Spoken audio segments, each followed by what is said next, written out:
Yo, what's going on YouTube? Today we have another Diamond Dynasty video, and in this one we got Chris Archer going up against Scott Kazmir. So if you guys didn't see my last game, make sure you go check that out. I'll leave a card to it right here, and you guys can check it out. I'll mention that once again in a second, but this is also Paul Goldschmidt's debut on my team. That's right, Diamond Paul Goldschmidt right here, and he will get a single to the right side, but that is not all. We have Diamond Jose Bautista following him up. And right here, you know what he does. Goes yard right there. And that is a deep fly ball hit over the fence. And that's a 2-run bomb. So we go ahead and take the lead 2-0. And let me get into this really quickly before I talk about Paul Goldschmidt once again. Last game, I threw a perfect game, and unfortunately, I did not have my recording software up, so I recorded the last 4 innings of it instead of the full game. But it is a very, very great, exciting game to watch. Those last 4 innings are very close to me blowing the perfect game, and you guys will see my team made a couple of great plays. So make sure you guys go check that out. Once again, I left a card here at the beginning of the video. Make sure you guys do check that out. Otherwise, it'll be in the description as well, or you can just find it on my channel. So back to the Paul Goldschmidt thing before we get into this gameplay. I have been moving up in the rankings quite a lot, if that's how you would correctly say that in English.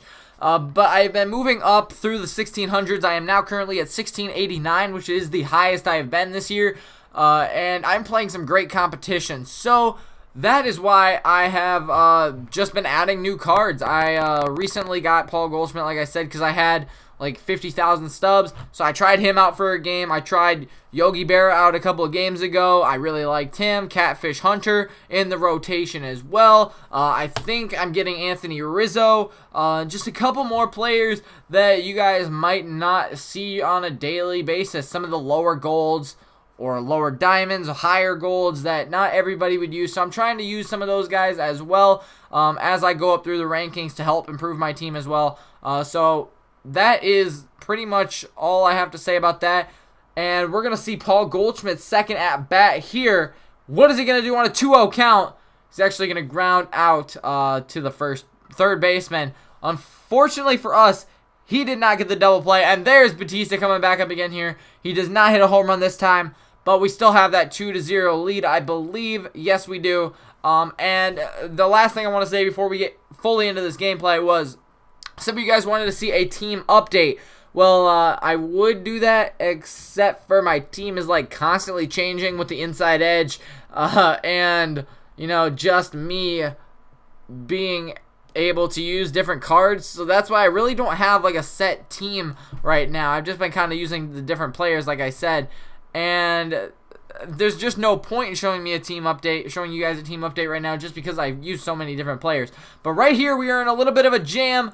Bases loaded, nobody out. We do get an out there with Beltre at third, but then we give up a nice base hit, and we give up 2 runs as well. So right here, he had Ichiro on third or D. Gordon, one of the two, and luckily, he does not test my guy in right field. I believe that was Bautista out there in right, and then we get a ground out to first.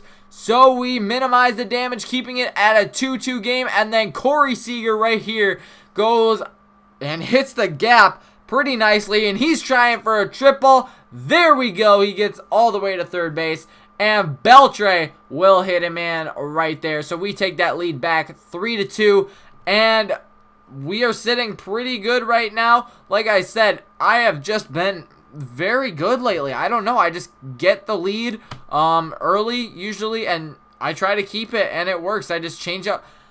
I don't know if this is just me or it's a good strategy to use. So what I'll do is I will get a 1-0 lead, especially like this in Battle Royale, but that makes more sense in Battle Royale. I will get a 1-0 lead or whatever, and then right away, boom, switching out my pitcher, boom, switching out my pitcher, boom, boom, boom, boom. Just like that to keep the guy continuously guessing pitches. Usually, even if a pitcher is doing really well for me, I won't have him go past the 7th inning because I really want to just have this guy see new pitchers and adjust to different speeds and different pitches. So that's what I've been doing, is just getting a really good lead right away and then changing out my pitchers. Even if they're doing good, like I said, just keep them on your toes, and that usually works for me. I also haven't given up a lot of hits lately. I think that's just because you change up the pitches, you change up the pitchers, and they can't hit you. So that's a little tip for you guys if you want to, you know, try to get up through the rankings. Here's Paul Goldschmidt, though, back up at the plate, and goodbye, baseball. That one is out of the park, and he hits a home run in his debut. How about that? That was nice. I was talking to Rockies, and I believe Yak City, might have been Crazy Chimpanzee, but I was just like, what? Paul Goldschmidt's a home run in his debut. That was really nice. So we take a 4-2 to lead now, and we are just sitting good. Like I said, just get the lead and then change your pitchers out. Here we go. I actually still had Chris Archer going, and I might have had him go the entire game except for the last inning, maybe the last batter. But for future videos, I don't keep my pitchers in that long. So we are getting in to the final couple of innings here. 7th inning. We are not getting any more hits, and we just continue to have that 4-2 lead. And I really wasn't worried at this point because this guy, he had one good inning, one good third inning, I should say, to be exact. But we just have stopped him pretty much the entire game right here. Chris Archer is just going to fly out to the center fielder, and actually the right fielder catches that ball. They should have hit each other. I think that needs to be implemented in the next year's game. They need to hit each other if they run into each other in the outfield, but it's in a video game, and you can't always get what you want. But he gets a nice double here with nobody out. Then he grounds out to the second baseman, so luckily we get one away here. What is he going to do next? One out, and look at that. That was... Well, I thought it was gone initially off the bat, but once again, well, he actually decided to test him that time, and that was a mistake. We cut down the runner. I believe that might have been Martin, but I could have been wrong. Anyways, we get him out at home. He hits Ichiro. We're going to bunt with Crawford. I think he was out at first, but we get over to third with Ichiro. We're playing with this guy a little bit. There's Paul Goldschmidt once again getting an RBI sacrifice fly. I thought that would have been gone as well, but he tries to janitor throw me out at right field, and holy cow, he was at the wall, and he almost threw me out at home plate. Even Ichiro with 80 or 98 speed, I should say, but we do take a 5-2 lead, and right here, do I tag up? I might tag up. That almost cost me right there. Then Corey Seager flies out to the left fielder to end the inning. That was a really deep fly ball as well, but it's caught by the left field. Wait, what? Okay, it must have been a different game where he almost hit a home run. That might have been in a Green Monster where he hit off the top of the wall or something. I don't know. But we take a 6-2 lead. Just disregard whatever I said right there. I thought he totally would have got the out there because it was right on the warning track, but that's okay. 6-2 is the score.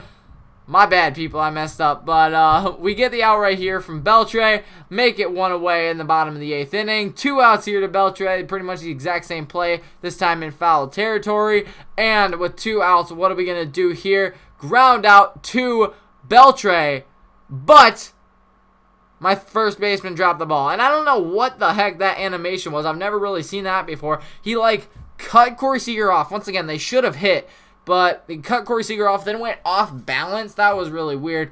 It doesn't really matter, I guess, though, because right here, just a couple of flyouts ends the inning for us, and we go into the bottom of the 9th.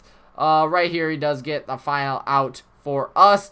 And we go into the bottom of the 9th inning. We brought in, I don't even know, actually. Might have been, I couldn't tell you. Honestly, I couldn't tell you.